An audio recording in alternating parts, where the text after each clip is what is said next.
gudoomiyaha xisbiga mucaaradka ee wadani ee gobolka Sool Cabdi Yuusuf Ismaaciil iyo qaar ka mid ah mas'uuliyiinta xisbiga wadani ee magaalada Laascaanood ayaa soo xiray koob ay u qabteen 22 kooxood oo ka ciyaara magaalada Laascaanood. waxa ciyaartii kama dambaysta ahayd isugu soo baxay laba kooxood oo lagu magacaabo Meenhel Hanaqaad iyagoo halkaasi ku kala baxay gool kulaad markii ciyaartu dhamaatay. halkaasna lagu gudoonsiiyay kooxdii guuleysatay koob iyo agab ciyaareed. qaar ka mid ah dhalinyaradii ciyaartaasi loo qabtay ayaa u mahad celiyay xisbiga wadani sida wanaagsan ee ugu qabtay koobkaasi. waxaa caawa soo gabagaboobay oo halkan lagu gudoonsiinaya abaalmarino iyo jaayisooyin koobkii ciyaaraha tartanka kubadda cagta ee soo bilaabmay 18 bishii 6 oo soo gabagaboobay caawa oo ay bishu tahay 3 bishii 7 2016. waxaa halkan aynu ka bilaabanay ciyaar wadani 22 kooxood ee halkan ku wada ciyaaray ee ku hardamay aad baan ugu mahadinaynaa. labada kooxood ee isugu soo haray Hanaqaad iyo Meenhel boqolkiiba wadi hambalyaana. insha Allah waxaan rajaynaynaa inaad guul ka weyn oo dibadeed keentaan oo gobolada kale ka qaato koobka.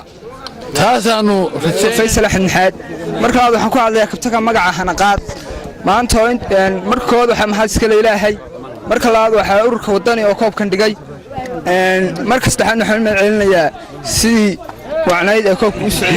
annaga kooxda gaalinta labaad ka soo baxday waxaan ugu faraxsanahay in koobka nagu soo dhamaaday si aad iyo aad u nabadgeliya oo aad u fiican. Ramadan kaabka uu qabtay xisbiga wadani oo ilaa 22 kooxood loo qabtay waxaana ku dhamaaday si qurux badan.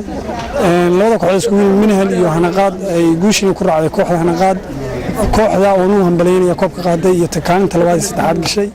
gudoomiyaha xisbiga wadani ee gobolka Sool ayaa isna sheegay in xisbiga ay ka go'an tahay inuu la shaqeeyo bulshada siiba dhalinyarada ayna diyaar u yihiin inay ka qayb qaataan sidii loo horumarin lahaa dhalinyarada. isagoona gabagabadii shahaado gudoonsiiyay shaqaalaha garoonka iyo sidoo kale garabka dhalinyarada ee xisbiga wadani. ciidka kula ciidlo kooxihii isreebreebka ahaa ee xisbiga wadani u dhigay koobkii Ramadaanta la ciyaar wadani ahaa ilaa 22 kooxood oo xisbigu u dhigay koob iyo bilado ayaa soo gabagabowday oo Meenhel iyo Hanaqaad labadaas oo gaadhay gabagabadii ilaa heer rigoole ayay ku kala badiyeen. Hanaqaad ayaa guuleysatay 1-2 ay isu galeen. aad iyo aad baan idinku tahniyadeynaa. waxaan rajaynayaa insha Allah biidnillaahi kariim koobka qaranka inaad qaadaan insha Allah saasaan rajaynaynaa gobolkeenu qaado. waad ogeydeen waagi dhaweyto inagoo qaadi lahayn inagu ayaa qolada wasaaraddu carqalad gelisay. hadda waxaan arkayay oo aan ku arkayay qolo kulmiye ah oo garoonka ku ciyaaraysa caasimadda Hargeysa oo garoonka kubad bacbacsanaysa oo inaga inagu dayday. wasaaraddiina lama hayo oo wasaaraddii meel ay kaga waramaan la garan maayo sportska. Mawlid Ali Star TV Laascaanood.